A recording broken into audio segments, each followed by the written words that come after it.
I call this meeting to order. Of course, it is student and staff recognition. Dr. Canales? Board of Trustees, and our parents, our staff members, our students, we're so very, very proud to recognize several student groups tonight for the wonderful things that are happening across our district. To our staff members, we thank you from the bottom of our heart. To our parents, thank you for entrusting us with your children. Every time I turn around, I'm signing another form because our children are going to beyond district, to regional competitions, to state competitions. So we're also very, very proud. So we have several tonight. Mr. Robledo will be leading us through our student recognitions. Okay, and good evening, board. Dr. Canales. Tonight we want to start off by recognizing some of our champion spellers from across the district.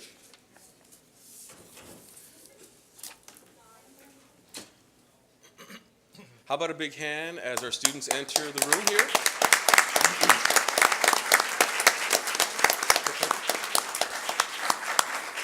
We want to congratulate our district's top spellers. These students placed in the top 3 in the district spelling bee and advanced to the regional spelling bee, which was held this weekend. Second alternate was Janine Ramirez. And we also have another alternate who is not here, first alternate Jacob Martin Perez. Now with us here this evening, we do have third place in the district spelling bee, and that is Caitlin Fortescue. Step forward, Caitlin. You can step forward, Caitlin, so you can be recognized. Thank you. All right. Also here, this person received first place at the district spelling bee, and that is Kaylee Luna.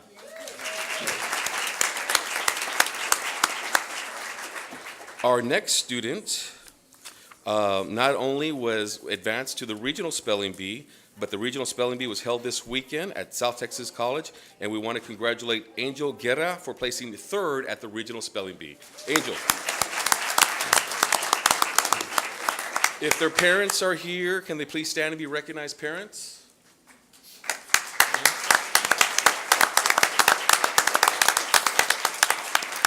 And we would also like to recognize their coaches, Marisa Maruquin, Rick Castillo, Velma Zapata, and Elsa Robles. If they're here, can they please stand and be recognized? Congratulations once again to our students, their parents, and all the coaches for all the hard work in the spelling bee. Thank you. Congratulations. Great job. All right. Up next, we would like to, how about you come on in, kids? Let's have a big hand for our kids who participated in the Battle of the Books competition across the district. Battle of the Books.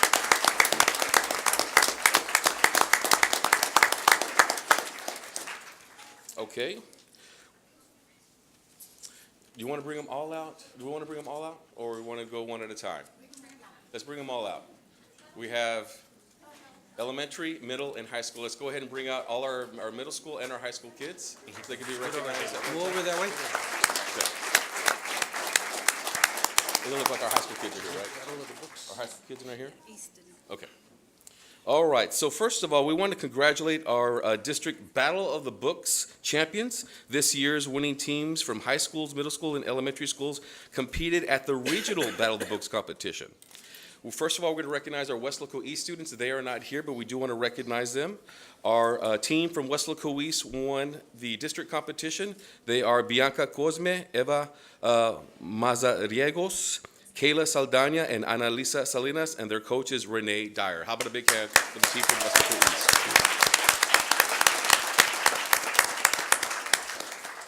All right, so we do have here present our team from PFC Mario Ibarra Elementary. If they can step forward, please. As this team, not only did they win the district Battle of the Books, but they were placed 4th out of 14 teams at regionals. And they are, as I say your name, if you can step forward, please, so we could recognize you. Ethan Garza.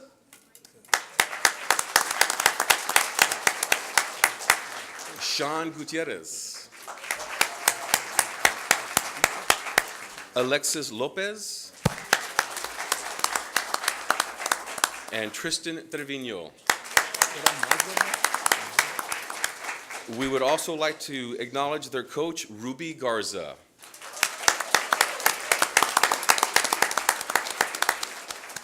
Okay, up next, we would also like to recognize the team from B. Garza Middle School, who won the middle school competition here at Weslaco ISD, and they placed second at regional competition out of 15 teams. Congratulations.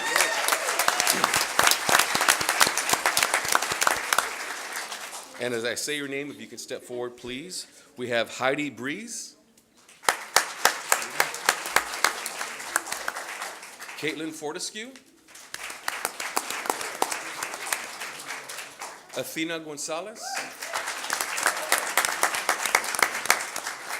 and we also have Jocelyn Vallejo, but she's not here right now. We would also like to recognize their coach, Elsa Robles.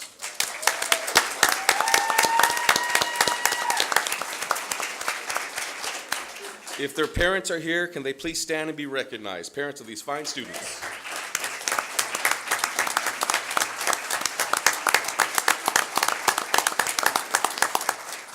Thank you very much, and congratulations on doing an outstanding job on the Battle of the Books competition. Congratulations. Good job, boys and girls. Good job. You may exit this way.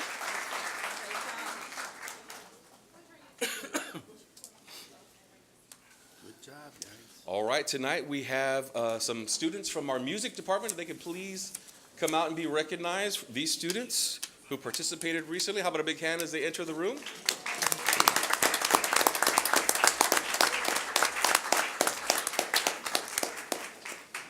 All right, so we have a large group of students who have excelled in our music department. Our fine arts program provides our talented students with many opportunities to successfully compete at the state level, and recently, the Weslaco High School Choir received a superior rating at solo and ensemble and advanced to state competition. All right, so as I say your name, if you could step forward, please, so we could recognize you. Choir members are Olivia Canales, not here. Ashlyn Cantu.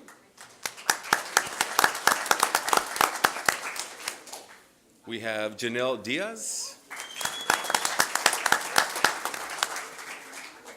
Marlisa Hernandez. Ana Herrera. Raina Johnson. Maria Elena Medrano. Paige Onderdock. And Megan Rodriguez. Their choir director is Juan Aguilar, choir director. Aguilar. And we would also, of course, like to acknowledge the parents. If the parents can please stand and be recognized. Parents.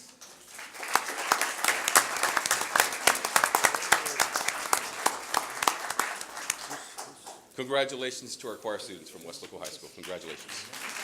Congratulations. This one right here? Oh. No, she's sister to the one. All right. Up next, we'd like to recognize some mariachi students from Weslaco High School. How about a big hand as they enter the building?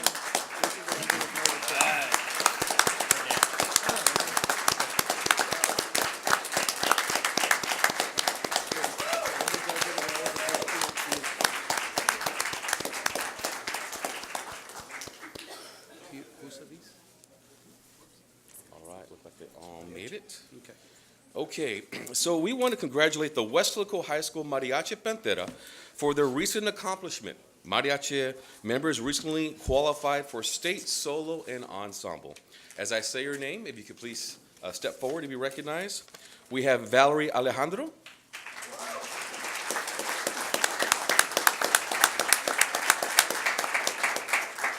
Daniela De Leon.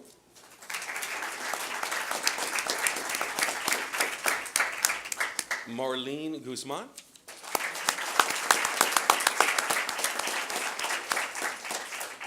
Daniel Medina. Esteban Nunez. Beyonce Gomez.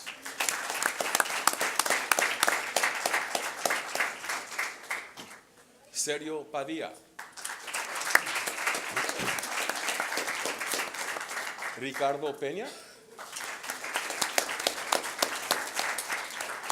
Fernando Perez. Maricruz Perez. Camila Rios.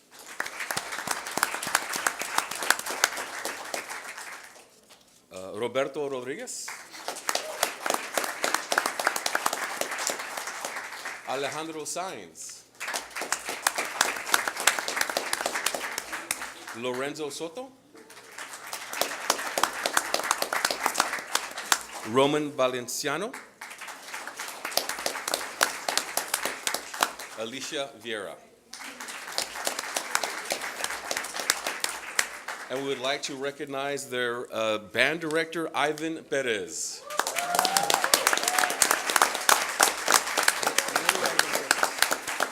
If their parents are here, can the parents please stand and be recognized? Parents.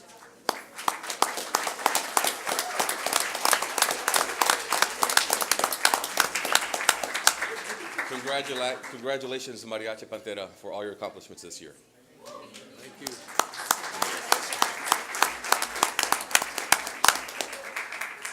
Which one of you is the one with the grito? There you go.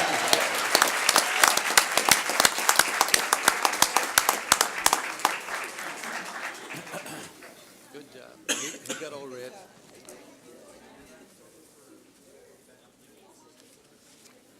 Thanks. Up next, we would like to recognize our band students. We have some amazing band students. If they can please enter the building, band students. Our band students? Let's see which way they're going to come in through.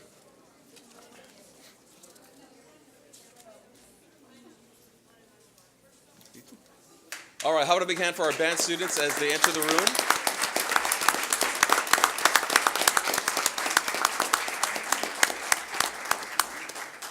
Is this it? Is this all? Okay. Are there more band students who are going to from Weslaco or West? Yeah, come on in. There you go. There's some more. I have a long list here.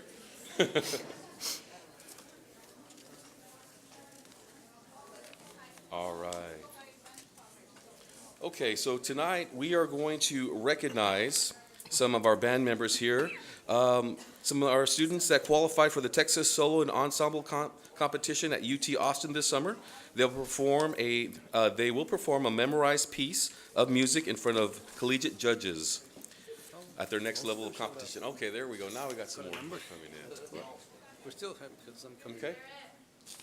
So we're going to start off with our Weslaco High School Orchestra State Qualifiers.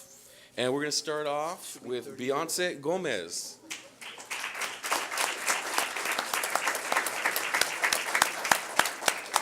Marlene Guzman. Jacob Leal. Also from the orchestra, Fernando Perez. Now we have band state qualifiers. We have Ethan Alvarado. If you could step forward, Ethan. Ethan's not here? Okay. Jonathan Alvarado. Step forward, Jonathan. Jonathan's not here? Antonia Borjas. No? Lillian Bravo. Connor Bustillos. Connor. Mar Cardenas. Joseph Cordona. Joseph. Eric Carvajal. Eric. Also, state qualifiers, Aaron Castillo.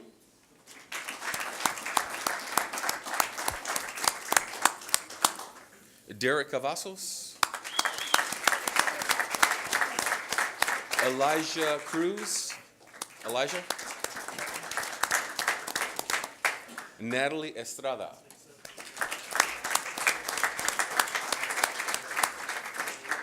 Sebastian Flores. Annette Garcia. Efrain Garcia. Jarrett Garcia.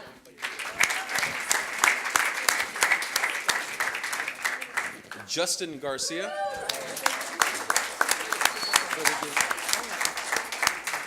Fabian Gonzalez.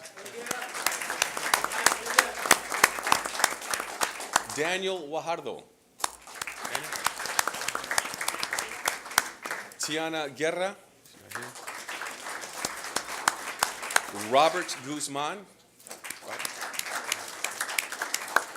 Ricardo Ibarra. Adam Lopez. Bethany Lowe.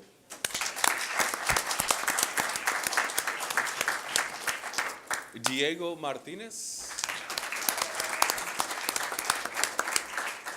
Abraham Mireles.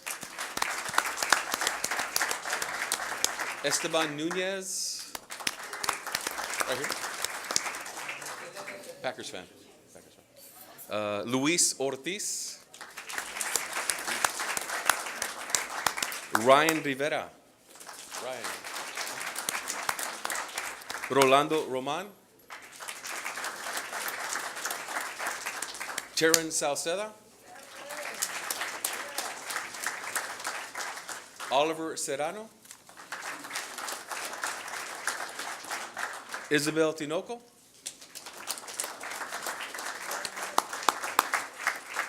Elijah Torres. Roman Valenciano. Jason Vallejo. Stephen Vallejo. Emily Van Tilburg.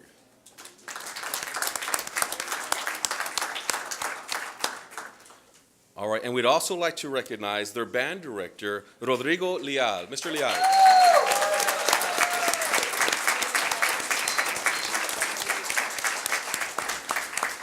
And if their parents are here, parents, can you please stand and be recognized? Parents.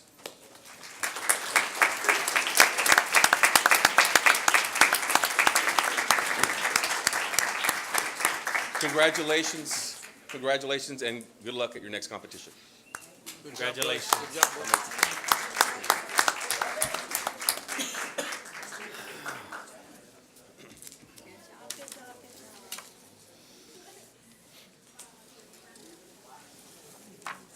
Van Tilburg is in. No, is she in? She's in. Oh, is she still in athletics? No, you can do it. Is she not in athletics?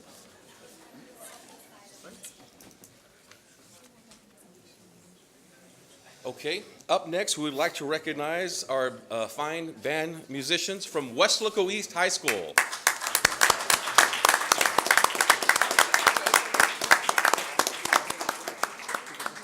Come on in.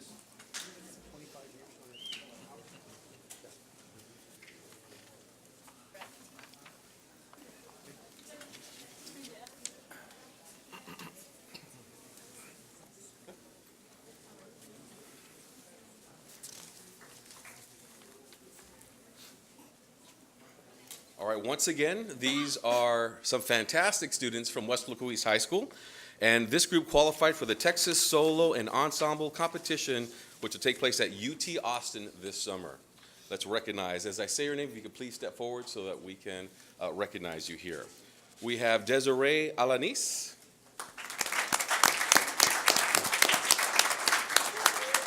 Nathaniel Almaguer. Janice Carrillo. Ernesto Casas. Cielo Castillo. Zoraida Castillo. Joshua Chairez. Victoria Cruz. Dante De La Garza. Cassandra Galnares. Alyssa Hernandez. Sarah Hernandez. Elian Lopez. Victoria Mena.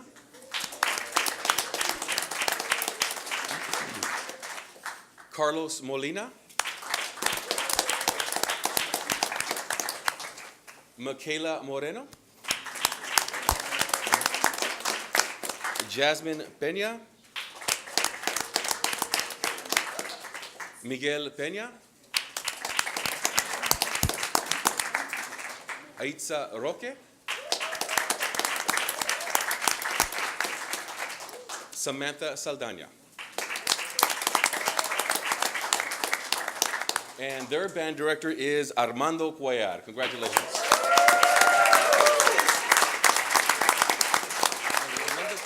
Parents, if you're here, can you please stand and be recognized? Our parents.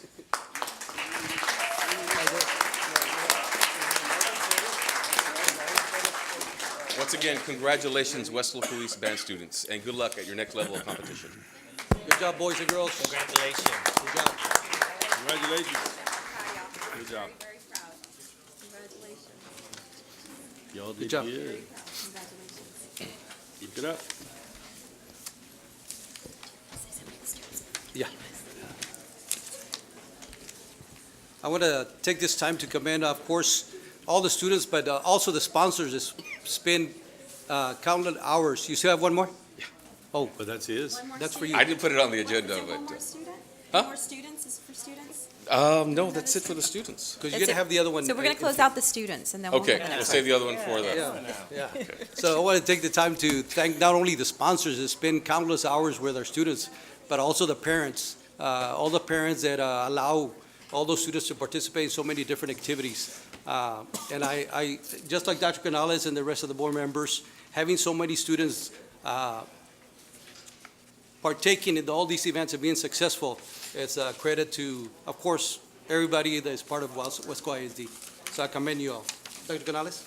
Okay, and we also have a staff recognition and students that are in the audience, just like you. We expect great things from you, and we work really hard to make sure you have great things. We also, our staff strives to be the best, best, best. So very, very proud to honor our K-West department. Mr. Robledo and your team, if you'll come forward.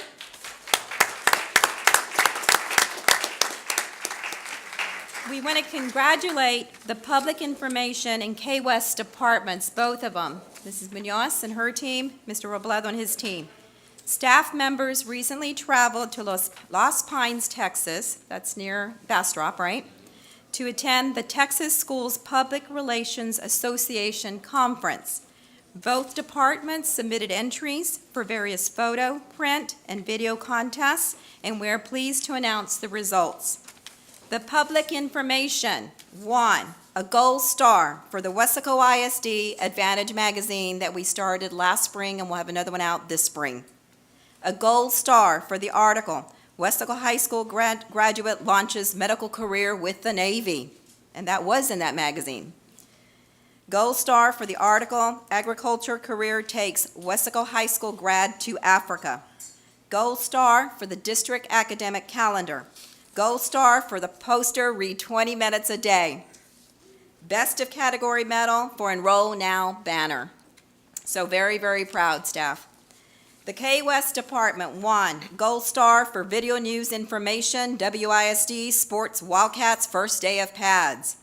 Gold star video news package, Playing for Grandpa. Gold star video promotional, Weslaco ISD open enrollment. Gold star video live sports event, K-West pregame show, Weslaco High School versus Rivetta. Gold star video live event, non-sports teacher of the year. Gold star marketing campaign, Weslaco ISD all day pre-K. Gold star advertisement other, advertisement other, all day pre-K billboard this time. Gold star academic achievement billboard. Best in category medal, video feature story, senior year inspired by mom. Best in Category Medal, Video Promotional, Lady Panthers Hype Video. Best in Category Medal, Logo, Trademark, Symbol, Weslaco ISD, Lit for Literacy. Congratulations, K-West and Public Information. We're so very proud that you're part of our family and you're promoting great things for our staff, for our students, and our entire community. Thank you.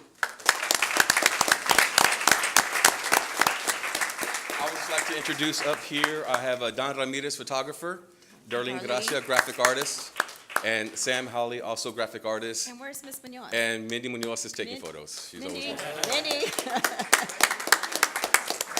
Oh, there's many. Thank you very much to the board for all the support. Thank you. And you win the medal? What is the medal for? The medals, right. So what happens if you win a gold star, then you advance to the best of category competition, and that's where you win the medals. So we won 4 medals, which you can see up there. 2 video stories, 1 logo, which is the Lit for Literacy logo, and then the published print ad in Roll Now. Carlos, hold on. Some of the board members might want to congratulate you and your team. Mr. Patrick, Congratulations, you're always doing great Thank you. work. Dr. Jaime, Awesome work. Congratulations. Thank you. Andrew, Thank you for all you do. Congratulations. Thank you. Mr. Lopez. I want to save your parents or your loved ones again. Would they please stand up? It's too cold. Coach Cuellar. And congratulations to you all, and your hard work pays off, and it shows, and you all have always done great for Weslaco and making us shine. Thank you so much. Coach Cuellar. Absolutely. I've been here for a long time, and I've always been very, very impressed with what y'all do and the way you showcase Weslaco ISD. Not just athletics, but every phase of what we do in this school district, and that's what makes us, the right choice. Thank you. Exactly. You know what, Carlos, other people have mentioned, whether we're at a football game or where we're at a band event or whatever, that what Coach Cuellar said, the showcase part, you all do an excellent job. So congratulations to you and your staff for an outstanding job that you do. Thank you for the recognition.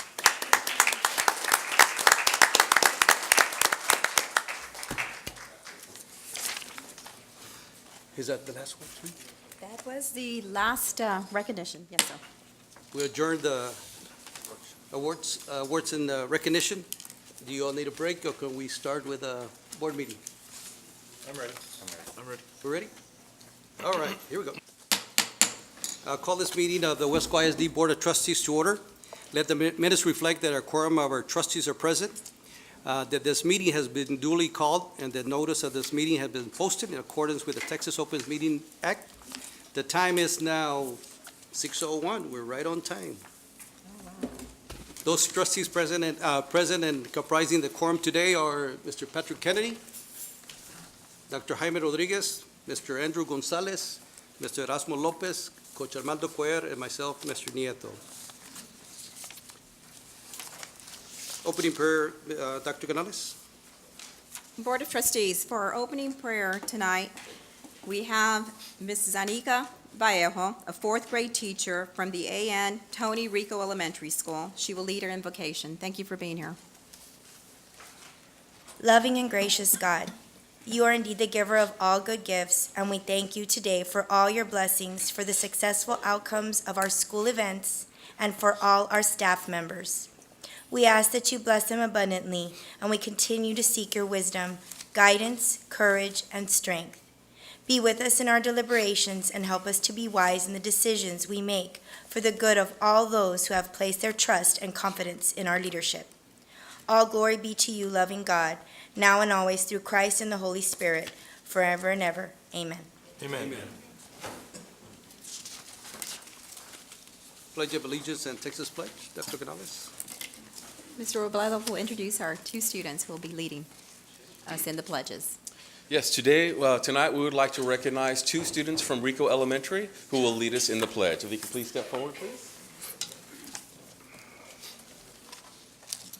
With us here, we have, step right here, a little closer. We have Vanessa Flores. Now, Vanessa is the daughter of San Juanita and Juan Angel Flores. She is a 5th grade student at A.N. Tony Rico Elementary. Vanessa has been on the Superior Honor Roll for the past year and is also part of the Rio Rocket cheerleading squad, the dance team, Quest, and the science fair. She is a member of the Rico Morning News, where she is a newscaster and a camera person. After all her activities, she likes to sharpen the saw by playing the piano. Vanessa hopes to pursue an engineering career when she grows up. How about a big hand for Vanessa Flores? And if their parents are here, can they please wave to the crowd? Parents, Ms. Flores?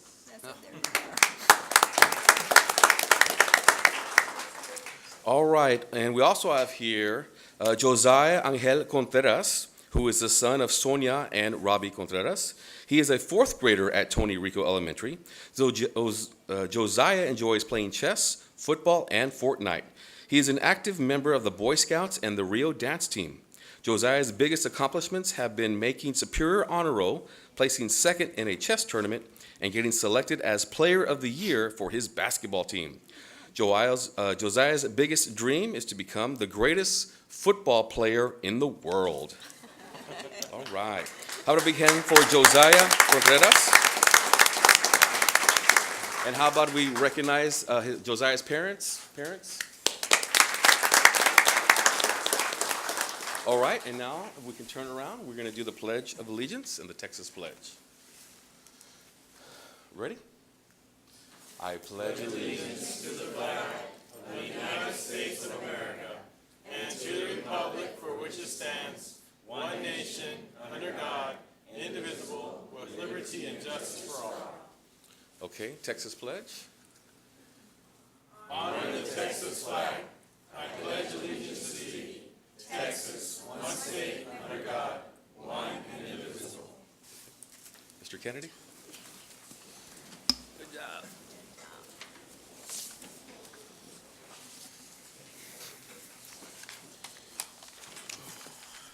Next item on the agenda is awards and recognition. We recognize those students earlier at 5:30.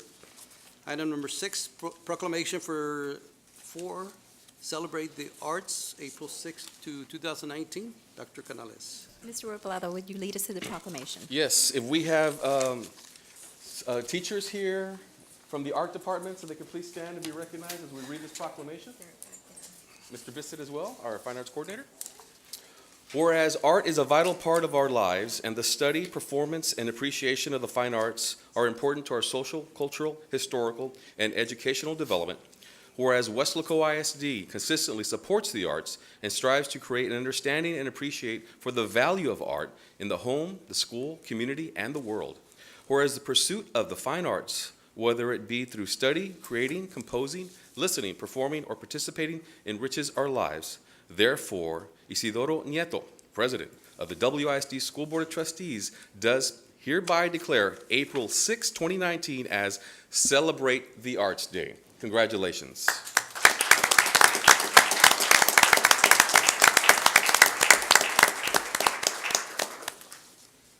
That's it.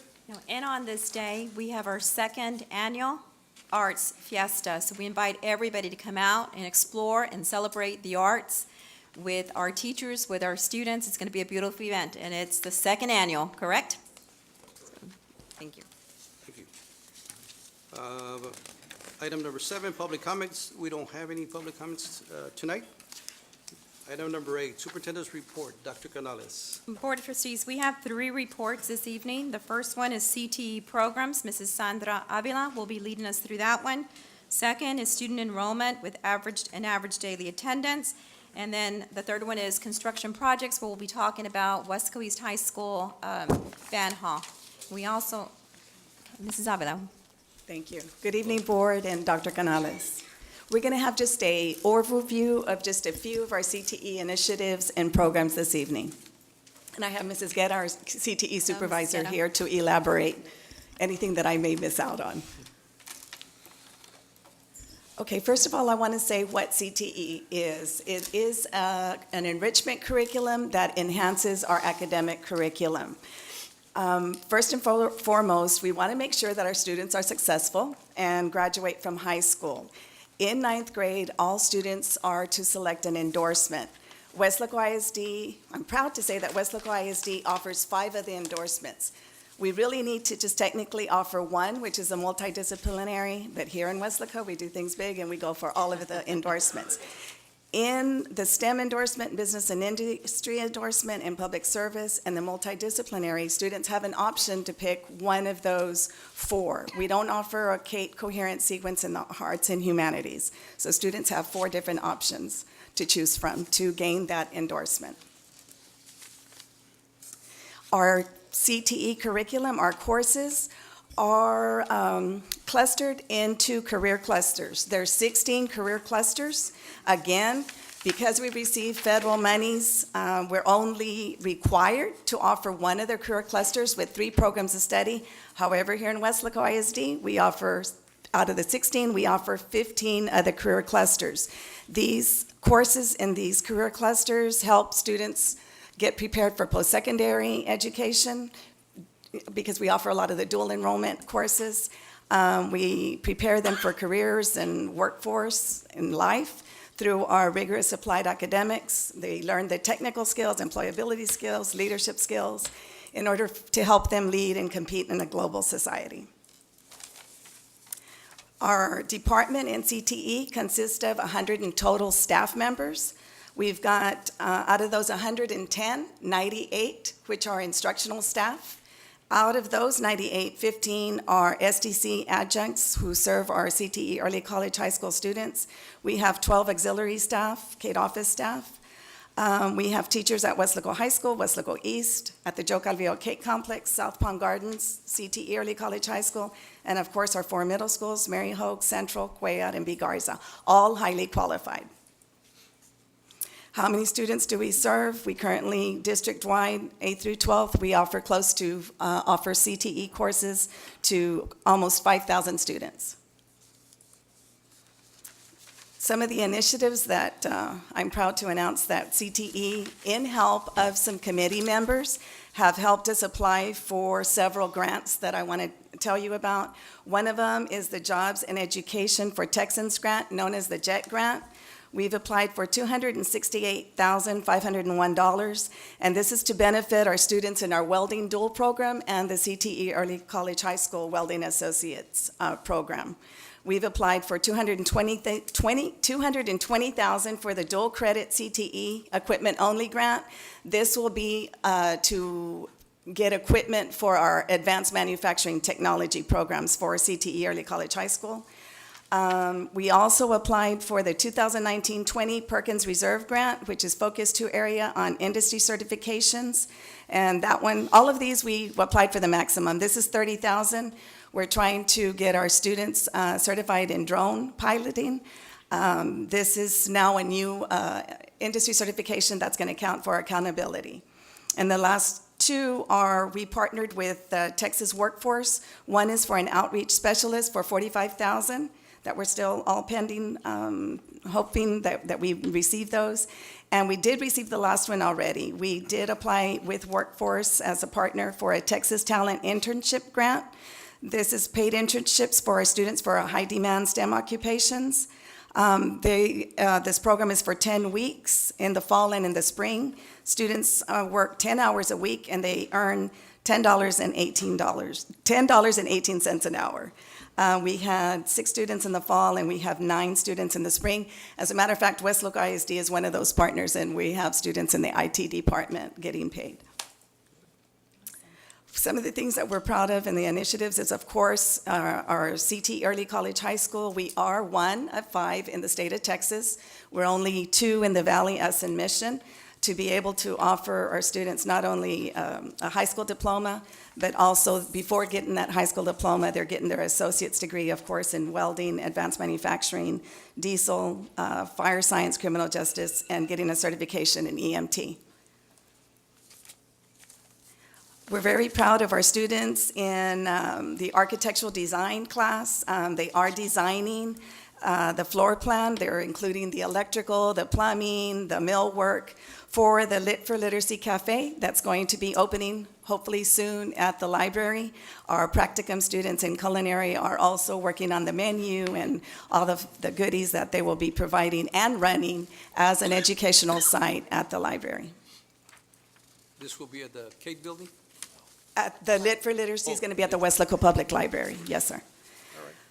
Our cosmetology students, as they prepare to receive their industry license as a cosmetology operator's license, they are offering for free haircuts to all students, second grade students at all the elementary schools. So they're getting a lot of practice, and I know they're getting requests for Teacher Appreciation Week to offer nails and manicures and pedicures. But the students are really excited once they get their haircuts. They're smiling and building up their confidence. Also, our culinary students were they were very excited. They wanted to cook with a cabinet, and they had a lot of fun training and preparing and eating a good Chinese cuisine that evening. I know that they do this for the parents as well. They cook with their parents, and they're really looking forward to be able to cook with the school board. So be looking out for an invitation very soon for that as well. Student organization clubs, as far as our leadership, as we've been recognizing our students all this evening, I'm very proud of our students. We have students going to nationals from DECA, and also going to state right now are going to be our BPA, FCCLA, and Skills USA. And again, all this student success could not be possible without the leadership of the board, our superintendent, and of course the principals, all my staff. So we truly appreciate everybody's support. Thank you so much. Thank you. Questions? Any comments or questions, Mr. Patrick? I just want to say that these programs are what keeps Weslaco head and shoulders above the competition in the area, and the students come to us because of this. So thank you for doing all this hard work. Dr. Jaime? Again, great work. You know, I've been over to the campus, and I was very impressed with all the work that y'all are doing. Keep it up. Thank you. Thank you. Mr. Gonzalez? Ms. Avila, I just again want to congratulate you. I know you have on the applications, I know I called you on the jet. We can't can disclose that at this time. But I know I called you because I sat in somebody city's State of the Union address, and they bragged about it, and I called you on it, and I want to congratulate you. Thank you. Appreciate that. Thank you. She's writing, her and her staff are writing the grants. Right, so Good. more power to you. Mr. Lopez? Thank you. Good job. Thank you. Keep it up. Coach Cuellar? Excellent job. Thank you. Keep doing what you're doing and keep us above the rest. Appreciate it, each and every one of you. And I Thank you so commend much. your leadership with, of course, with all the staff, and also the staff members that partake in this clubs that are going to state or nationals. Yes. Outstanding. Thank Good you job. so much. Appreciate it, everybody. Thank you. Thank you. Thank you. Thank you. The next section of the report, we have district enrollment membership comparison. We're comparing the 24th week average enrollment from 2017-2018 to 2018-2019. You can see that we're down 22 with enrollment from where we were last year. Our average membership is also down 145. When you look at it by campus levels, the difference in enrollment is to the -46 for elementaries, -56 for high schools. Our middle schools continue to be in the positive, and so the grand total is 22. For the 24th week average membership, and this is membership, ADA, connects to ADA, again, it's 145, with a difference of -139 for elementary, and a difference of 56 for high school, for a total of 145. When we look at ADA, average daily attendance, we're still hitting the 96.67%. Again, elementaries are at 97%, that's a goal. Elementaries, middle schools are at 96, and high schools are at 95. So we're down, I think that says 63? Am I reading that 63. correctly? Correct. 63 for ADA. When it comes to finances, when we look at the 6 weeks period, it's important to note that this year, because we do not have the number of migrant students that we need to qualify us for receiving ADA, based upon the top 4 6 weeks, we're likely looking at this point of year, we'll look at all 6 weeks counting. So for ADA, Mr. Sanchez, do you want to share this one? Yes, Dr. Canales, Mr. Nieto, members of the board. For the first 6 weeks of the 2018-2019 school year, we have a total of 15,771 ADA. That is 70 less than last year, when we had 15,841. Compared to our budget, which was 15,905, we are 134 short.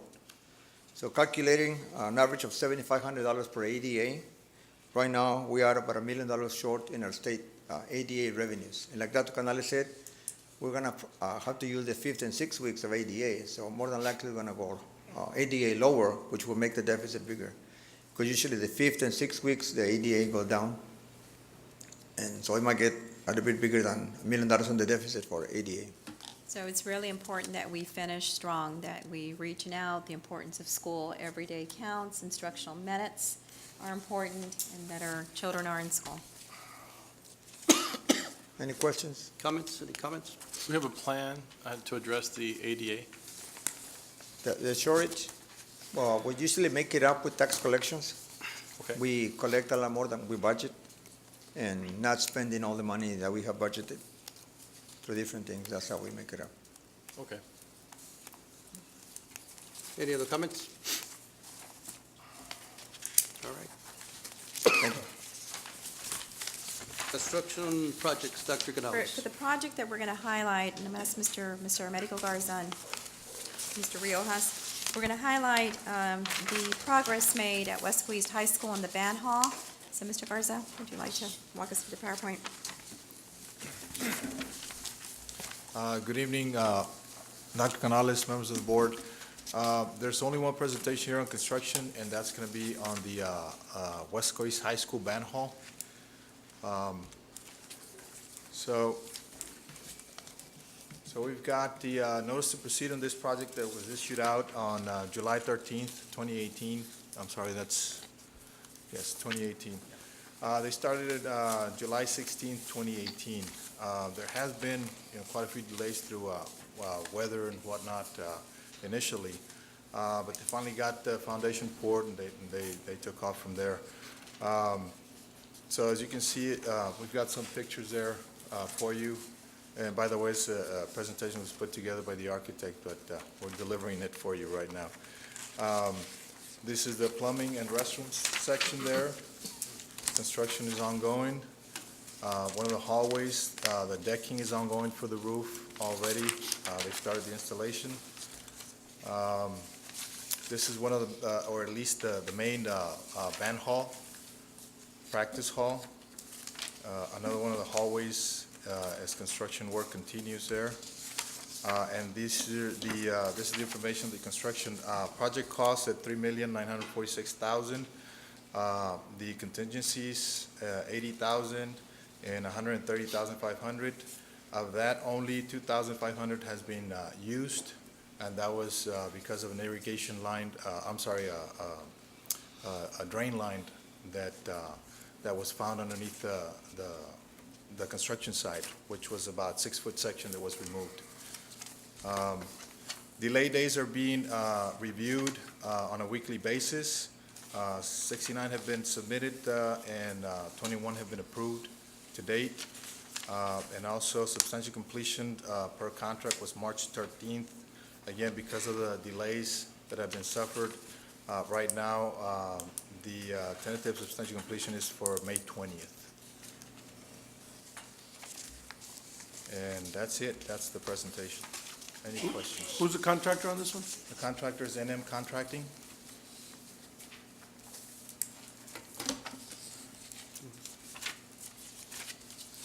And what's the date for final completion? The contracted date for final completion or substantial completion was March 13th.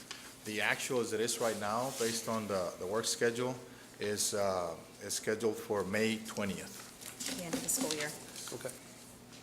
Any other comments? On the rain delays, Americo, those days that don't get approved, what happens with that? Can you explain the Yeah, process? when the dates do not get approved, they just don't get considered at all. So if there's any delays at the end of the project, and the project is closed out, then we determine through liquidated damages or whatever contract provisions there are to assess the delays. Yes. But if they're not approved, then they're not considered for any extensions of the contract. Can we set up a walkthrough like we did with the athletic facilities? We can certainly do that, yes. I really enjoyed that last month, and I Good. thought it was very illuminating. I think for myself and the rest of the board, I think speaking on behalf of the board, I think we would like to see the progress. We'll tie in other projects to the same walkthrough. We have others going on. Okay, Be a perfect idea. thank you. And by the way, you all are doing a great job so far. Thank you.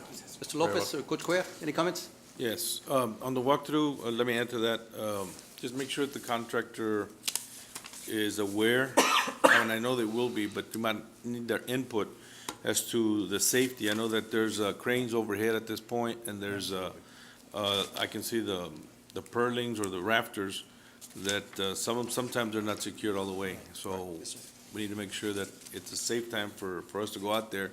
And also, the floors, with the moisture, they become pretty slippery. So need to make sure that they're aware and that we get their input on when's a good time for us to go out there. Right. So we're, substantial should have been complete by when? March 13th, March 13th, which is right around the corner? yes, And it's looking like May? right. That's what, 60 days behind schedule? Or is it rain Yes. delays? Well, I think most of them were rain delays. there's quite a few rain delays off of that. But again, only 21 days have been approved. Okay. And so we're looking at that, and at that delay because of that. Okay. Is there any problems with materials or construction products that need to, that will hinder or slow that down any further, that you all know of? Not to our knowledge right now. Of course, the architect is here if you'd like for them to come over and answer our questions. But we have seen some issues with the construction work where there's been adjustments that need to be made, corrections and so forth. So that could be adding to the delays as well. Coach Cuellar? Yeah, just have personnel that will be working in that building there available, so we have questions to ask, We want to make sure that they're getting what they want and that no shortcuts have been taken with this project. 'Cause, it looks good on paper, but, the end result is what we're looking forward to, and we want them to be happy with what they're getting. Absolutely, Coach. Yes, we're coordinating with staff as well. Mr. Cuellar, Mr. Bissett, we get them involved, and they're on the invite for the meetings. So whenever they're available, they're showing up out there. You sure the architect's here? Yes. Yes, I think. Oh, okay. It's not Jerry, it's Yesenia Suchil Ándale. representing. Yes. Hello, good afternoon. Hello. Yes, good afternoon. And the contractor, is he here or not? I don't believe so. No, we don't have a contract. Was he informed? No, he wasn't invited for the meeting. No, he hasn't been invite him? showing up, but I think that next time that you present a project, you need to have the contractor here also, yes, sir. so that we can, if they have any questions of the contractor, he's here to answer on his behalf. Okay? No further questions. Thank you so much for being here. I just hadn't seen you. I said, I saw other architects, but thank you so much. Thank you. All right, any other Thank you. questions, comments? No. All Thank right. you. Thank you. Thank you. Next, we have, is that the last one of the construction project? That was the last Okay. part of the report. Consent agenda, any items that need to be pulled? Mr. Kennedy, Not for me. Dr. Jaime, I have none. Mr. Gonzalez, No, sir. Mr. Lopez, No. None. Cuellar, and none for me. Motion to approve the consent agenda. This is a copy of the budget amendments. Just, you have it Roll for it. the record. Everything okay? Thank you. There's no change from we submitted. The one- Oh, Good to see you. okay. Those are the ones that are here, Yes. the ones we went through.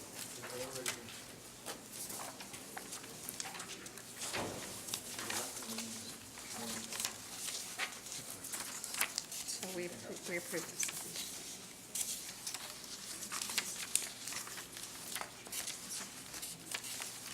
Motion to approve the consent agenda. Second. We have a motion by Mr. Kennedy and a second by Mr. Gonzalez to approve the consent agenda. Any discussion? All those in favor say, please say aye. Aye. All again? Motion carries.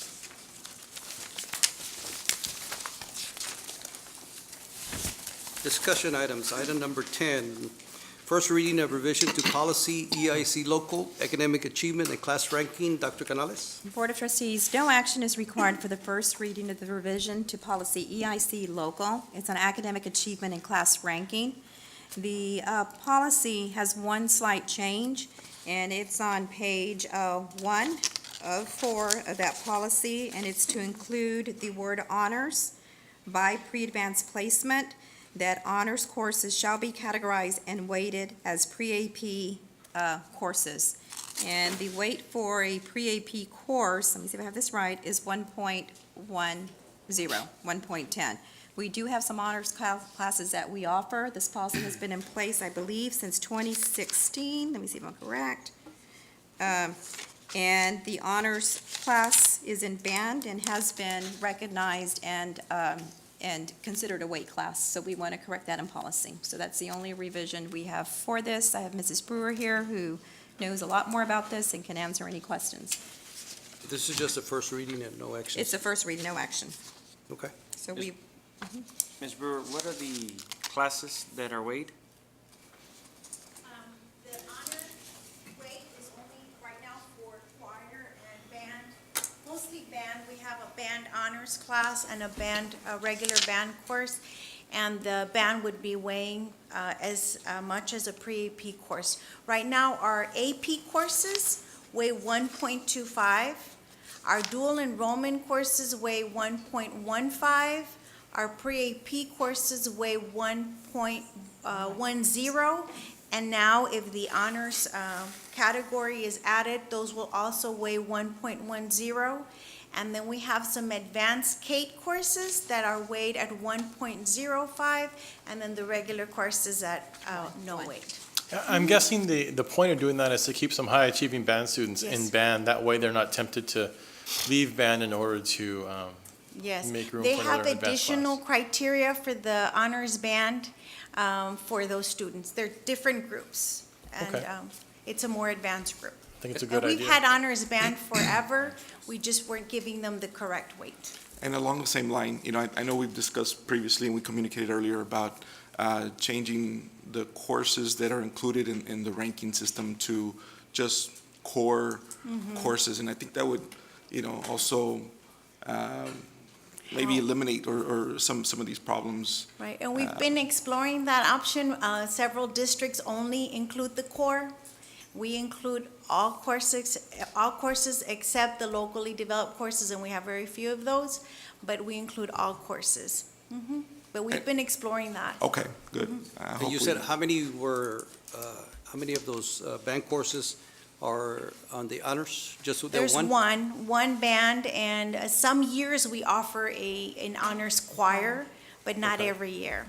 Dr. Canales, for our update this week, can you please tell me all the districts that just use the core subjects I can get for the you a- ranking purposes? I hate for any student athlete or those that are participating in extracurricular activities to miss out because they can't take those other classes because they're participating in something else. So I if you can can- just I get can that get a in the list. update, please. yes, we Sure. can include in this week's update. Sure. And we'll include what we have in this week's update. We'll attempt to get most of it, but we'll include what we have and then do another update when we get everything, It's pretty if need easy. be, yeah. Mr. Lopez or Coach Wea, any comments on? No, good. No? Okay, thank you. Thank you. Mrs. Cabrera. Thank you.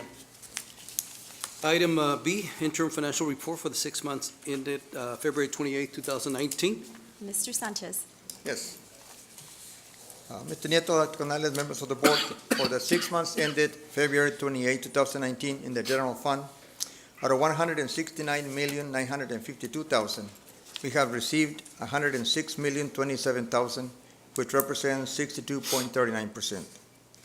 And on the expenditure side, out of $173,771,000, we have encumbered or expended $82,615,800, which represents 47.54%.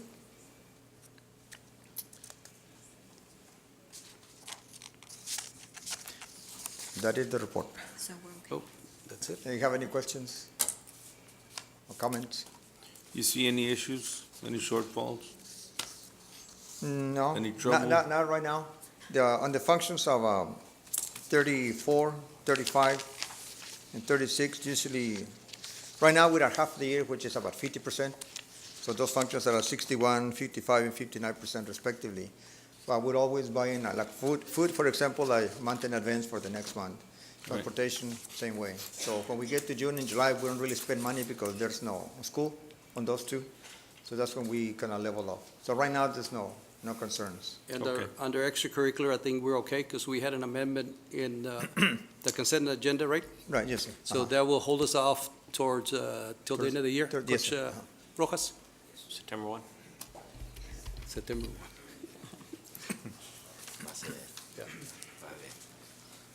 Yes, sir. Mr. Nieto, for clarification, that amendment is also for assisting us to purchase all our fall gear for all fall programs to start middle of August.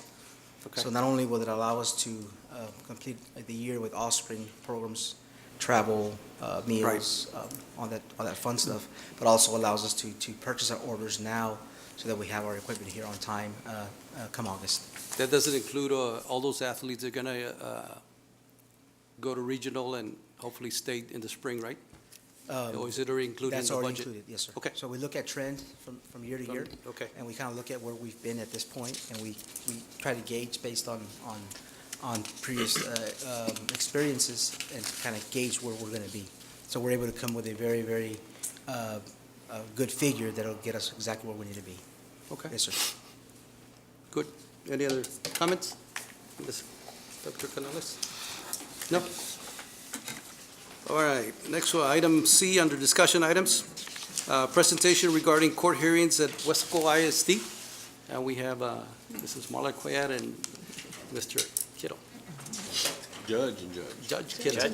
Good evening. Good evening. Good evening.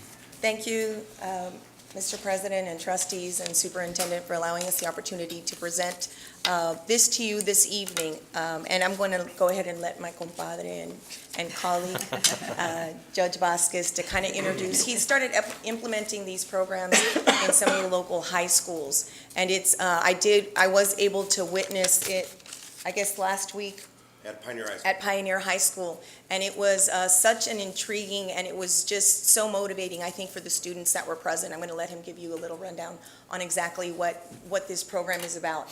And then we'll take questions and see if it's something that maybe the Weslaco School District will allow us to do and take part in here in Weslaco. Well, first of all, good evening. Thank you for having us. We appreciate it. The Code of Criminal Procedure 42.025 allows us to take our courtroom and bring it to the school district. It's not like Judge Judy. It's a real thing. Defendants will be brought in handcuffs. There'll be some walking off the streets. But the good thing about it is it can only be drug cases or alcohol cases. So there'll be no cases involving any kind of aggravated sexual assaults or murders or any kind of violent crimes. It only has to be alcohol or drug cases only.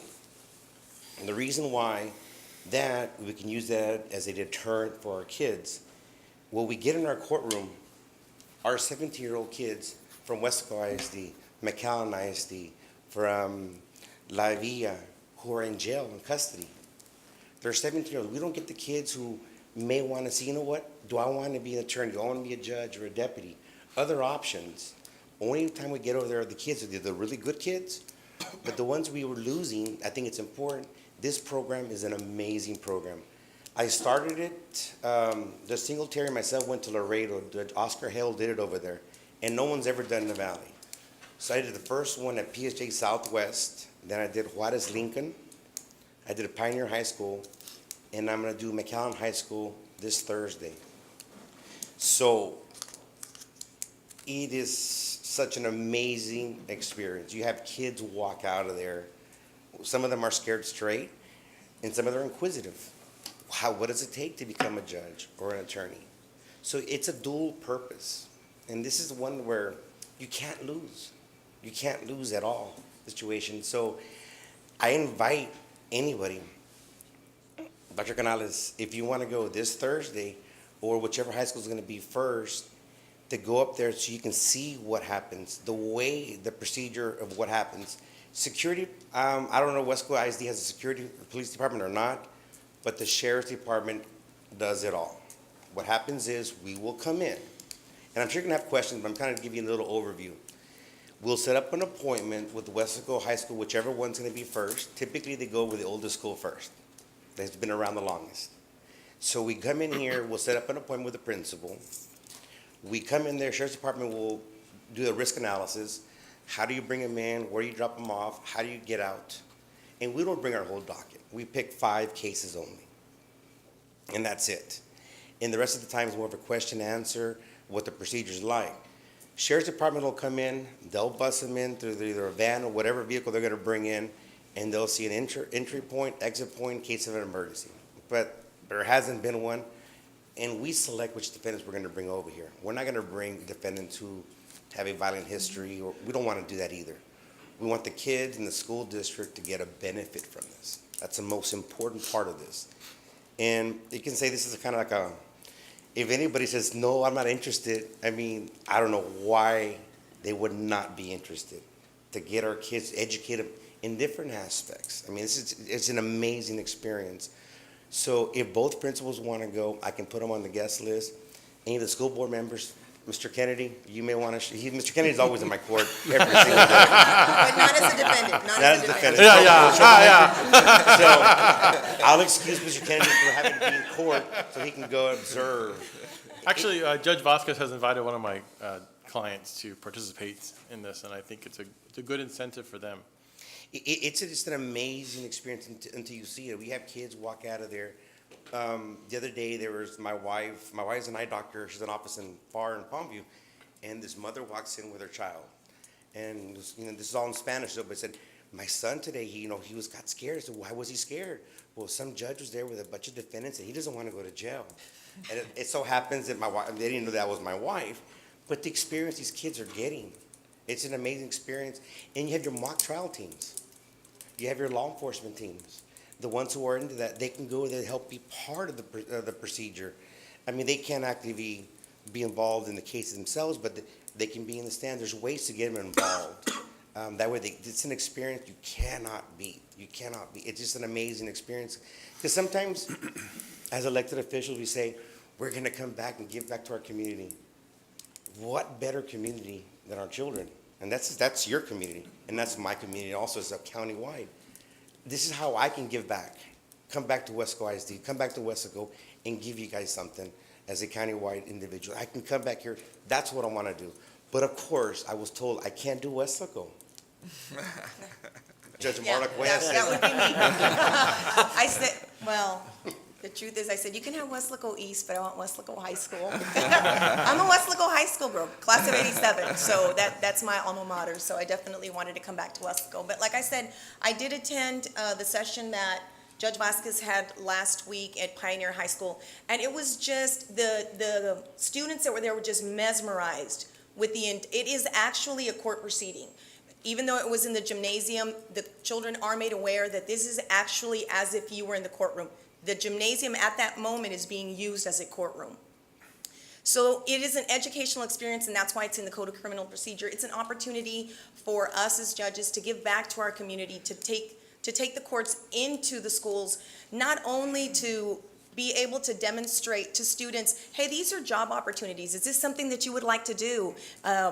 Do you like the prosecution side? Do you like the defense side? That maybe one day you'll decide to be a judge yourself. But it's also, sadly, an opportunity or really a wake-up call for some of these students, because they're 17, 18 years old and they're already subject to prosecution as an adult. Mm-hmm. So it's very real. When the defendants walk in handcuffs and in orange, or defendants just walk in if they're out on bail, what the students need to know that this is real. There's a consequence to your actions. We're moving to a different stage in your life, and if you choose not to be on the right path, then this is what's waiting for you.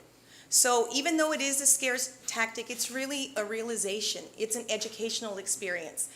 The good along with the bad. And Judge Vasquez had approached me about it, and it is, unfortunately for us, because we're in district courts, we have a juvenile court that is specific for juvenile cases. So we don't get to see a lot of the young people where we're able to influence what they're doing, to be able to speak to them and tell them, look, this is the path you need to take, and actually be influential in a decision that they made. So this is an opportunity for us as district judges to be able to come in and have that one-on-one with students and with our constituents that are younger. So we're hoping that this district allows us this opportunity. There, like Judge Vasquez indicated, there is no cost to the district. We arrange all security with the Hidalgo County Sheriff's There's Department. one cost though. Oh, I'll explain it to them. okay. Well, besides that, the setup cost, or? Every school's different.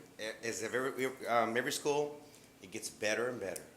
So what that means is whatever backdrop you want to put up there, you want to have, Weslaco ISD with a purple felt, whatever you guys want to do, you do.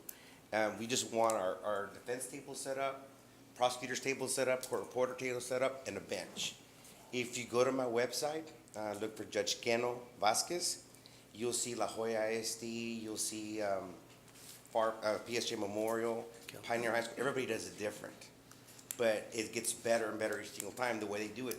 The seals, they go and print out their own seals for the next school, so they can use that. That's the only cost. Security, if they're going to our courthouse, it'd be the same security coming over here, except they have a little extra security. They have some canine units, and to make sure it's done, their rapid response team is there.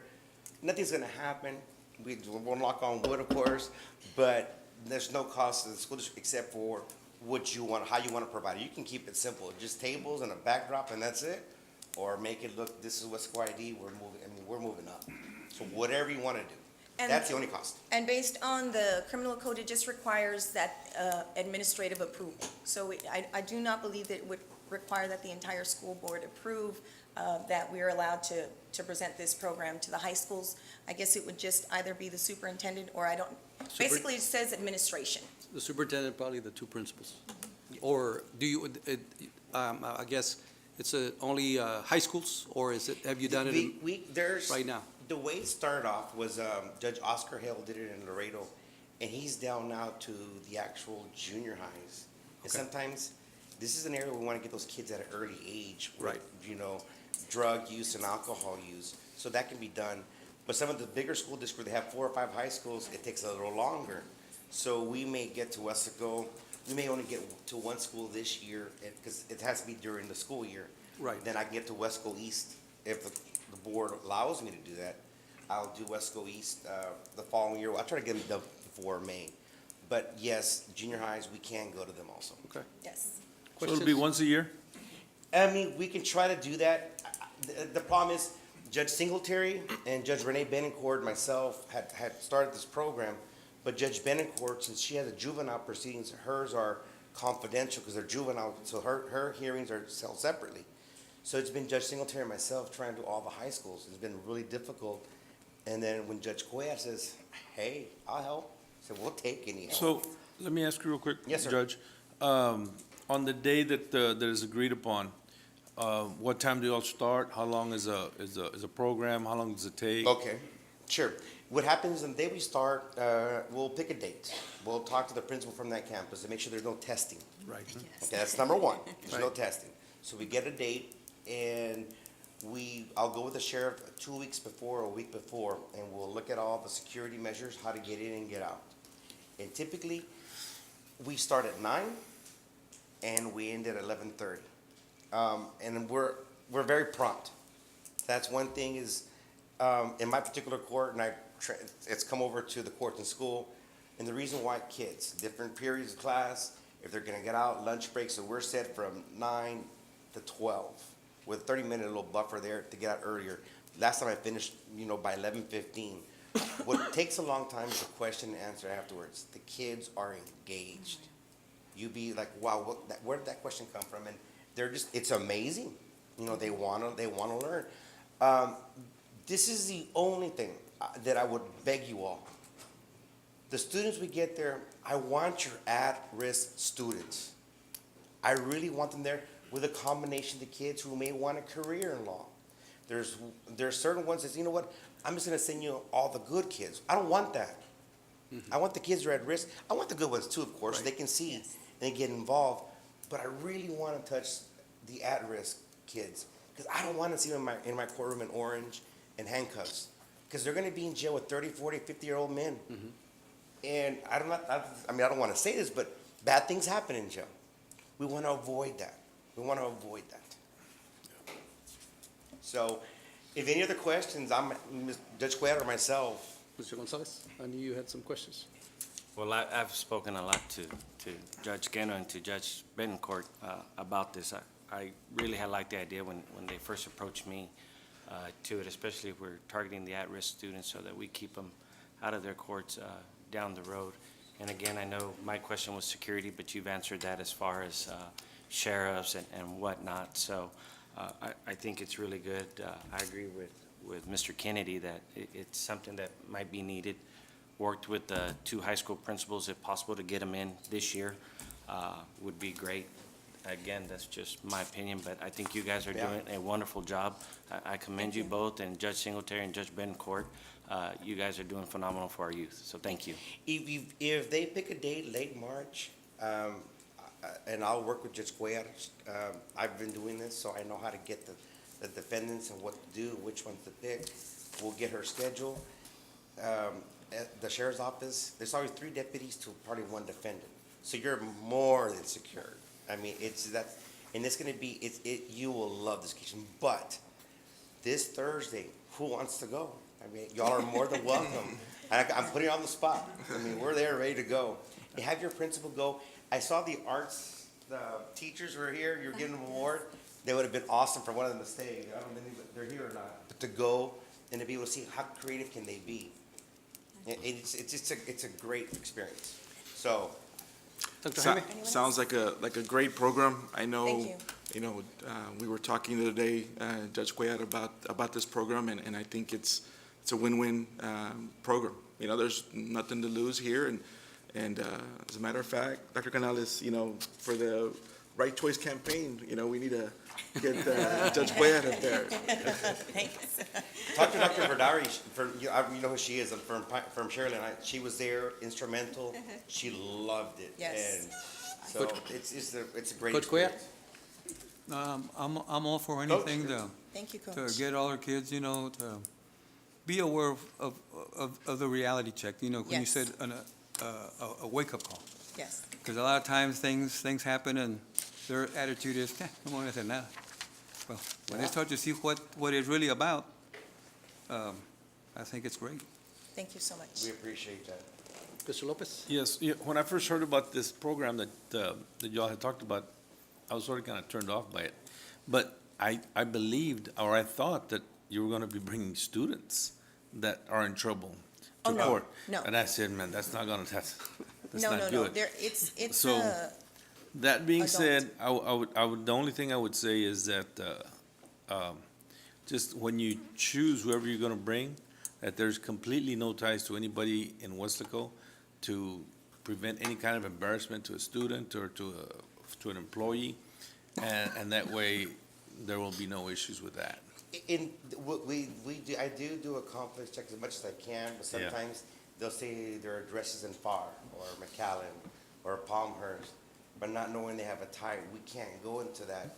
But we make sure, because I don't want to embarrass any students. I mean, I had a 60-year-old man the other day in court, and I had to sentence him to 5 years in jail. And one of the kids told me, "That's like my grandfather." I said, well, and then afterward, I explained to them what the process was. And people go to jail. And there, last week, I had one little young lady. She was 19 years old, which probably fit most of your student body. She was in a car with other individuals, not knowing, she went with her friend. Individuals had some controlled substance in the vehicle. They all got arrested. I dismissed her case last week, so student body said that there is justice. Justice doesn't mean you're gonna go to jail or convicted. It could be that a case is dismissed. So these little girls or little boys who get in the wrong car with the wrong person or the wrong house, be in the wrong place at the wrong time, it does happen. Consequences. And Mr. Lopez, just to let you know, from the defense attorney standpoint, the way Judge Ken Vasquez usually does it is he asks us, hey, I think your client is eligible for this, but he has to speak to them first. So, our client, for example, if I've got someone suggesting for Weslaco, I'll talk to him and say, is your grandkid or your kid in Weslaco High, and they'll have the opportunity to say, I don't want to do that, and we relay that to the court. So there's Perfect. That's correct. there's another layer That's of the protection. only concern I would have on Good something question. like No, that. That's, we looked at that, so it's important. I think it's a great thing that you all are doing, and, no, that is a service to the community and to our youth. Thank you. You know, you know, they're at risk, we need to shock them with something. Maybe this is what they need to get, And before they get in trouble. A exactly, little reality check before before anything real to happens. know, man, this is for real. That's correct.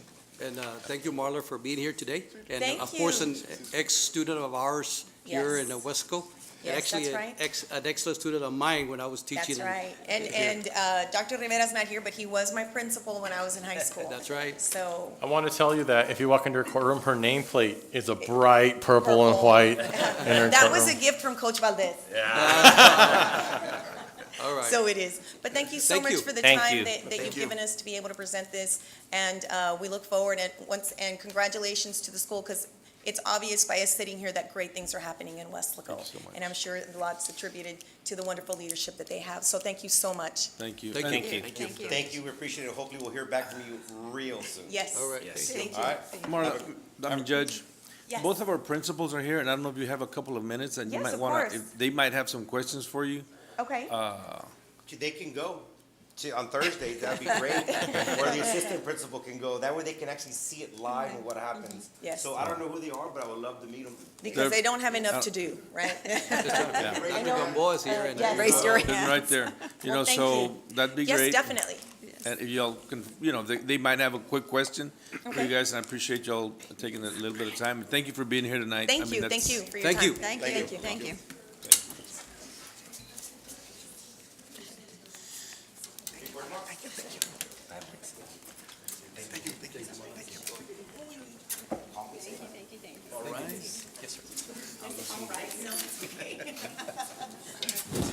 I'll do it. I taught for 6 months and I had a hard time, so I went to law school. So I'm happy to help anyway. Thank you. Thank you, Judge. Okay. Item number 11, we'll continue. Discussion and possible action items. Item A, discussion and possible action for the board to consider approval of a resolution authorizing the resale of foreclosed real estate properties for failure to pay taxes. Okay, Board of Trustees, our delinquent tax attorneys firm, Purdue, Brandon, Fielder, Collins, and Mott LLP, is presenting these properties and asking the board to approve the resolution authorizing the proposed resale of these 14 foreclosed real estate properties. We do have attorney Iram Gutierrez here, a partner with the firm, and he will present and he's here to answer any questions and present, correct? Absolutely. Good evening, Dr. Canales, President Nieto, members of the board. Again, for the record, my name is Iram Gutierrez, partner with Purdue, Brandon, Fielder, Collins, and Mott, your delinquent tax firm. And we do have 14 tax resale properties. These are properties that went to tax sale already, did not garner a winning bid at the tax sale. So we're bringing them for tax resale. At tax resale, they can be sold for less than the appraised value or the amount that is owed on the properties.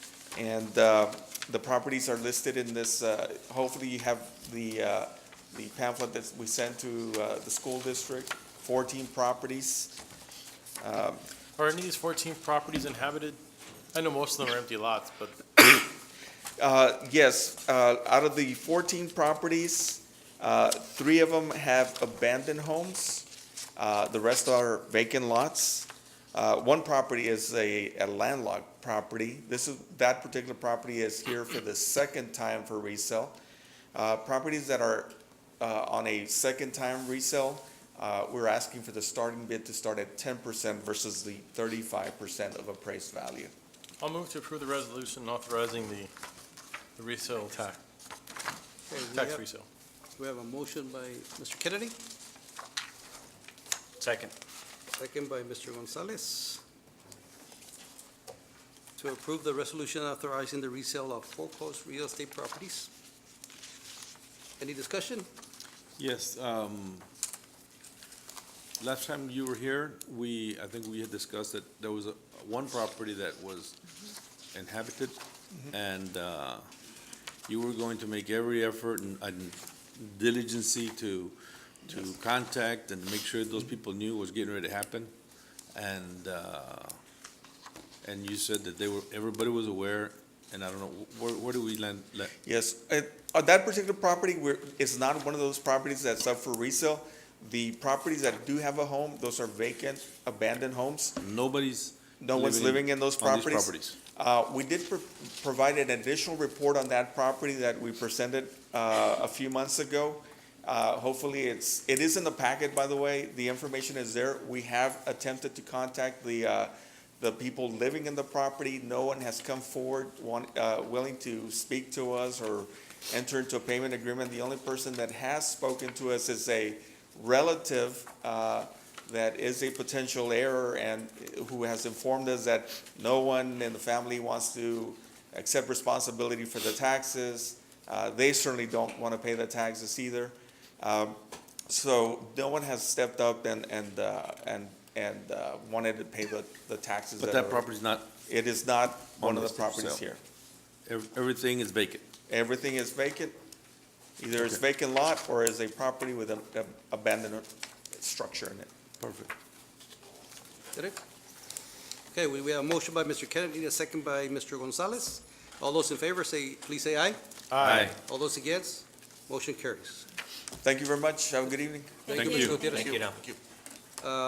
Item B, discussion and possible action to enter into interlocal agreement with the City of Weslaco for the Memorial Elementary School Traffic Improvement Project and authorize the superintendent to execute said agreement. Dr. Canales. Board of Trustees, on February 21st, a workshop was held to discuss Memorial Elementary School traffic proposal from the City of Weslaco. As discussed then, a local developer has purchased a property across Border Avenue and 18th Street. The developer has requested the city rezone the area for a residential subdivision. This will increase the traffic issues at Border and 18th Street, affecting Memorial Elementary. To alleviate traffic issues, the City of Weslaco initially proposed to build a deceleration lane at Memorial Elementary. After evaluating feedback from the workshop and additional discussions with the city, 2 options have been developed to alleviate traffic and parking issues at Memorial. Option A, deceleration lane. This is what the city had initially proposed. It will be constructed by the city at no cost to the district. And we do have a rough diagram on attachment 8.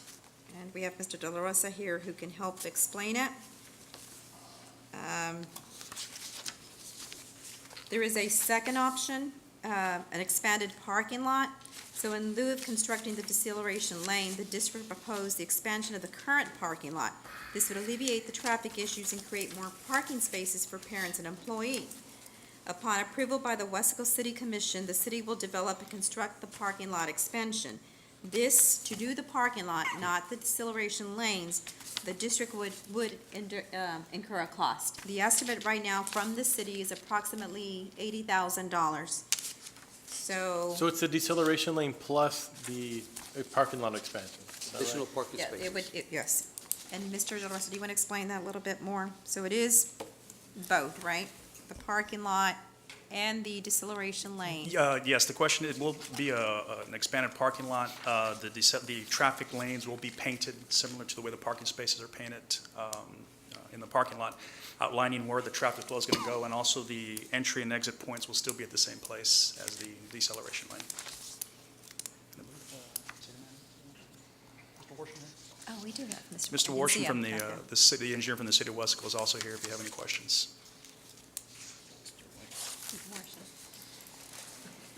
Do you have a drawing, Good Mike? evening.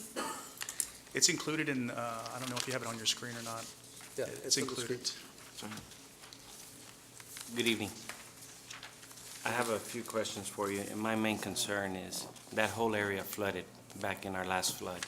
Yes, sir. Including part of the school, Live Oak, every subdivision south of the border, just about Quail Hollow, Brayside, and the 2 further south and the ones in the county, including where Mr. De La Rosa lives on Westgate, and 12th, 13th, and 14th Street. I understand adding the homes is good, but my concern is, where's the water gonna go? If that subdivision builds up, right now it's an orange grove, and I don't know how much actual water sits on the land when it rains that much, but it probably sits about 2 feet higher than the street level of Border and 18th. Right. In y'all's proposals, has that been taken into account, and what is? Yes, sir. They will be complying with all the detainage requirements as per the city ordinance. So all the additional water that they're going to be contributing because of the impervious structures, pavements, homes, whatever else, is going to be detained on site. So they'll have enough robust enough system where they'll detain everything on site and not flood the surrounding area. Now, when you say to retain it on site, how is that possible? They have detention pond there, so they'll be able to detain all the extra water there for the difference between a 10-year storm and a 50-year storm. How big is a retaining pond? The size of that pond is, I'm not sure off the top of my head. I could get that information for you if you like, but off the top of my head, I don't have that information on me. Well, again, and I've shared my concern with Dr. Canales and Mr. President, Mr. Nieto. I'm for the developer. It's not that I'm against. We have a manhole and 2 current sand pipes that are there. What are y'all gonna do with it? I see the street going in between, but I don't Right. see how you can fit 2 lanes to exit. Oh, to exit? Right, currently it's gonna be 24 feet, the exit lanes, so it's gonna be 1 lane for left and 1 for right turns. And And it when they fits in enter, it's gonna be 1 lane, then it's gonna widen to 24 feet to fit 2 vehicles. So it'll go in between both sand pipes? Oh, the standpipes? Oh, the manholes. Well, there's a manhole and then there's 2 buried. The city manager advised that they can move the manhole, but the standpipes, since it's an irrigation district. It's the irrigation district, they wouldn't right? be- So They wouldn't touch it. will this be we'd have wide to enough to adjust fit in the- between? Yeah, we'd have to adjust the design to accommodate for those structures. And that cost goes to y'all? Yes, for the design, correct. Okay, Yes. so my second question is, with this proposed parking lot, and I understand that Dr. Canales said would be 80,000, have y'all taken lighting into consideration to light that parking lot? I know Margot for many years had trouble with lighting conditions, and so have y'all taken into consideration of lighting that big parking lot? Number 1, and number 2, that is currently a retention pond, so what happens to that if you pave it? And number 3, I've asked for a few years that why couldn't we go into an MOU with the city to do the paving behind the stadium, and I was told that they don't have the ability to do that. Well, this would be a new parking lot, so do y'all have the ability to do it? Well, this design is just preliminary design.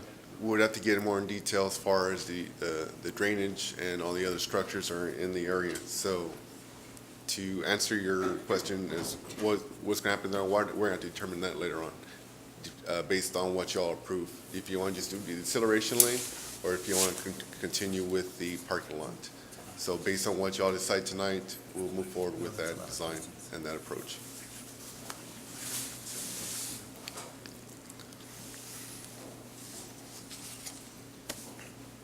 I like the idea of option B if it's feasible. What's that, Mr. Kennedy? I like the idea of option B if it's feasible, the 80 grand. Including the parking lot? Yes. Okay. And just to, I guess, confirm that would not include the lighting. Right. For the additional lighting for the expanded parking lot, with that 80,000. Okay. That would have to be incurred by the school district. All right, what do you all want to do? Real quick, where more or less on that map there, where are the entrance and exits to that subdivision? It's to the east. I'm sorry. There's gonna be one further along Border Avenue, and there's gonna be another one along, I guess, I'm sorry, 18th? further north on Border Avenue, and then one further west on 18th Street. So there is one on Border? Yes, sir. Okay. So there's a street. I was under the understanding that it was only going to be on 18th Street, further away from the stop sign.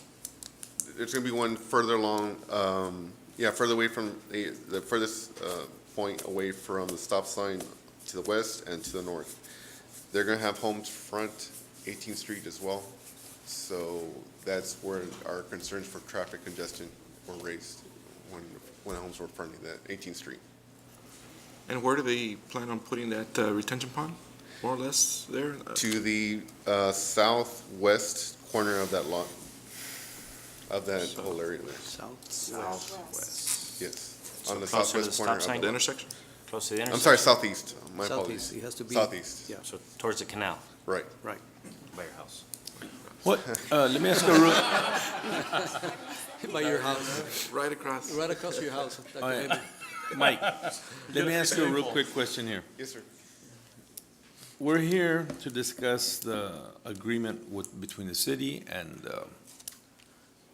the school for an additional lane or additional parking lot, correct? Correct. As far as the subdivision is concerned, we can't approve, disapprove, say, no, we don't want it, because that's up to the city, it's not up to the school district, correct? That's correct, sir, yes. Okay, so basically, the city's telling us, we're gonna put the subdivision there, but we're gonna help by trying to alleviate the traffic. And all we're doing here is authorizing the superintendent to enter into an agreement to work out the traffic issues that could possibly arise from a subdivision that is gonna happen. Now, as far as the flooding is concerned, the engineer has to design that plat to retain its water. And if it does not retain the water, they're going to have to pipe it to a canal or to an area that will prevent any further flooding that has already occurred. You know, so I think that's great for mayor to offer this to us, and I think we should authorize the superintendent to enter into that agreement. That's all I got to say. It really comes down to one issue. Do we want a bigger parking lot or not? I mean, because either way, both plans include the deceleration lane. And The only difference is the parking lot. Yeah, that, and the biggest thing is, has anybody gotten Ms. Selman's input on this? Yes, Yes, she Okay. was at the workshop Yeah. last week. You know, the biggest thing was, any kind of inconvenience, to minimize it and not to disrupt the instructional process when all this is taking place. The plan is tentatively to do it over the summer. Ms. Selman, you said that we are having summer school? And again, was there some kind of a plan to prepare everyone for what's gonna go on? Well, just to clarify on the background of the subdivision, the developer did address all our concerns as far as drainage and design of the development. Our only concerns that we had left were traffic congestion. So the only way we were going to improve their development was if you all agreed to accept the improvements to your traffic circulation on site for that school. So their approval is based on your approval of accepting that. Sure, well. Okay, so do we have a motion on the floor? Anybody? I move to approve option B. We have a motion by Mr. Kennedy. Do I have a second?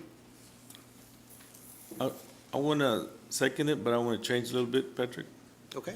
I want to make sure that a traffic engineer has studied the issue before our superintendent approves or disapproves any kind of acceleration, deceleration lane, and make sure that we have an expert opinion on that it will work and the functionability of what is going to get built.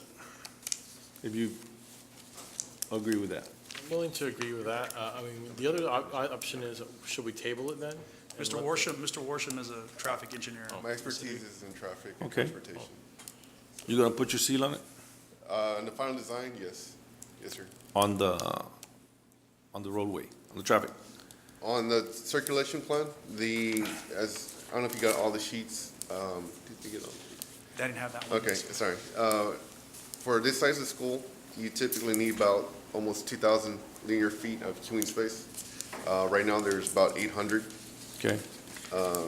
So we would add an additional.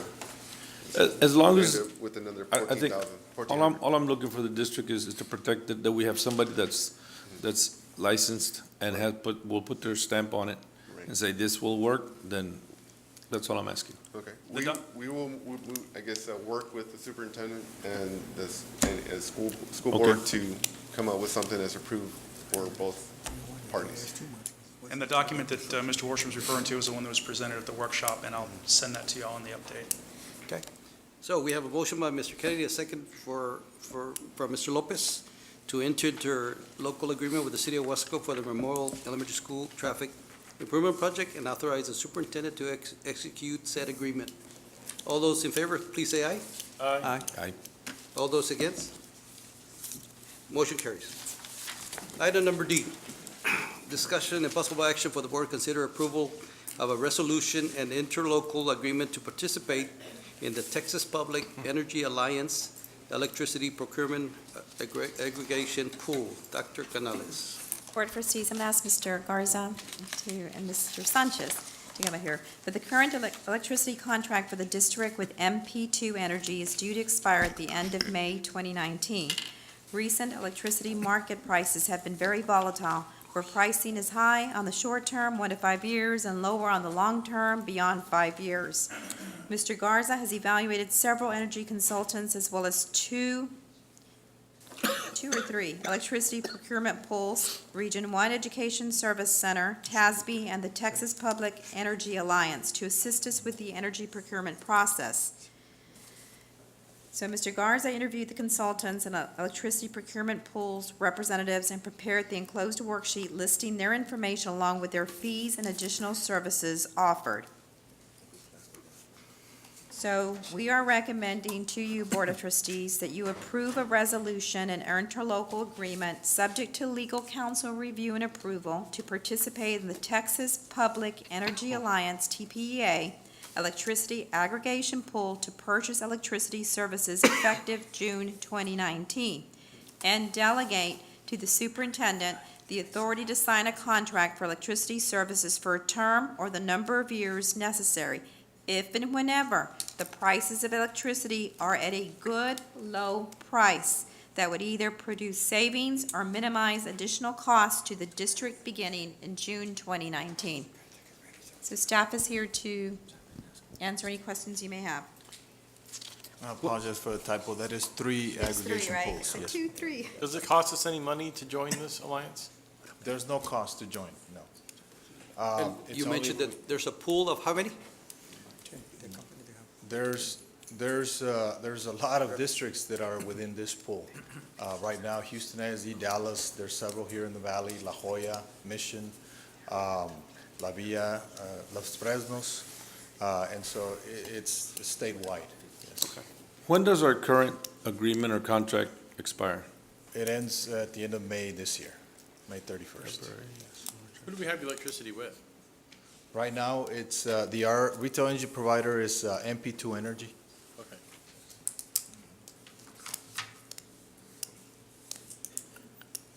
And did they give you a price? Well, we're trying to go to either enter into a pool or hire a consultant so we can start the procurement process. We have had indicative pricing of what our load is, and that's how we know that prices start dropping on the long end after 5 years, and we start getting close to where our current rate is, which is 4.44 cents right now. Have we discussed this before, or just the first time? This is the first time. And we have to make a decision today? Preferably, yes. There's still time. However, the whole objective is to try to capture the market, with plenty of time before our contract expires, so we can start monitoring. And then, but yes, I mean, we could come back. How much money do we spend on electricity in a year? For this schools that we have, this load is the regulated market. This doesn't include Magic Valley. Okay. And so we're looking at about $2 million, $2.2 million. That's right now at our current load. Our current load is close to 22 million kWh. And so that's for this. That doesn't include the Magic Valley schools, which is about 7 or 8 schools that we have with them. Dr. Canales, you've looked at this and studied it, and your recommendation is? Staff has looked very, very closely, talked about it, and recommends that we have more time to look at the prices so that we can look for that moment when they are lowest Okay. to engage. So you're gonna get us That's more what the state's time to really get into an agreement? Is this what you're doing, buying time? Yes, so by entering into this interlocal, then now we can start looking at the market, yes. Okay. If we don't enter into interlocal, we can come back another month. The only thing that we're doing is just, we're putting ourselves with our backs against the wall by getting a tighter window there and not enough time to monitor it. Yes. You recommend approval? Recommend approval so we can have more time and look for the lowest price for the district. I'll move. So we have a motion by Mr. Lopez. Second. And a second by Dr. Jaime for an agreement to participate in the Texas Public Energy Alliance Electricity Procurement Aggregation Pool. All those in favor, or discussion? Any discussion? No? All those in favor, please say aye. Aye. All those against? Motion carries. Item number D, discussion and possible action to extend memorandum of understanding with the Hidalgo County Head Start Program for Early Learning Programs district-wide, and those programs currently in effect in Mercedes, Progreso, Dana, and authorize the superintendent to execute paperwork needed for the extension. Move to approve the extension of the memorandum of understanding. Second. Okay, we have a motion by Mr. Kennedy and a second by Mr. Gonzalez. Any discussion? Are we bringing it back to Wesco, Doc? We, for the site of Mercedes, yes. Okay. Any other discussion? All those in favor, please say aye. Aye. All those against, motion carries. Closed meeting to discuss item number 12. The board will now go into executive meeting to discuss, and it is 7:20. 5 minutes off. We will discuss personal matters, employment of personnel, resignations, deliberation regarding the appointment, employment, evaluation, reassignment, duties, discipline, or dismissal of a public officer or employee. A, deliberation regarding termination of a probationary contract and consultation with attorney. And we go into executive session. Time is?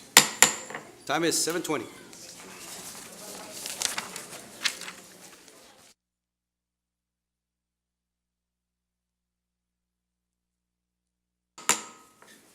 Reconvene in open meeting. It is 8:02.